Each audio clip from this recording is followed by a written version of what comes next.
ఒక ఊరి దగ్గర పెద్ద చెట్టు ఉండేది. ఆ చెట్టు మీద ఒక కాకి గూడు కట్టుకుని నివసిస్తూ ఉండేది. ఆ కాకి గుడ్లు పెట్టింది. కానీ ఆ చెట్టు కింద ఒక పుట్టలో పాము కూడా ఉండేది. ప్రతిసారి కాకి గుడ్లు పెడితే పాము ఎగబడి వాటిని తినేస్తూ ఉండేది. ఆ కాకి చాలా బాధపడుతూ ఉండేది. ఆ కాకి ఆ పాముని అక్కడి నుంచి వెళ్ళగొట్టడానికి ఎంత ప్రయత్నించినా దానికి సాధ్యం కాలేదు.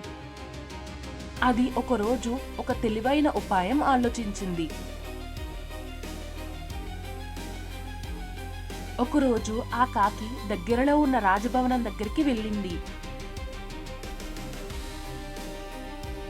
అక్కడ రాజకుమారి సింహాసనంపై కూర్చుని ఉంది.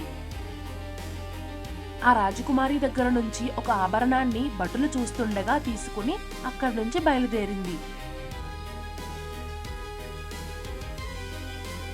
ఆ రాజుభటులు ఆ కాకిని ఆ ఆభరణం కోసం వెంబడిస్తూ వచ్చారు. ఆ రాజభటులు చూస్తుండగా ఆ కాకి ఆ ఆభరణాన్ని పాము పుట్టలో వేసింది. రాజభటులు ఆ ఆభరణం కోసం వచ్చి ఆ పాము పుట్టను తవ్వేశారు. అందులో ఉన్న పాము కూడా చచ్చిపోయింది. ఆ కాకి ఉపాయం ఫలించింది. అప్పటి నుంచి కాకి సంతోషంగా జీవించేది. దాని గుడ్లు కూడా సురక్షితంగా ఉండేవి.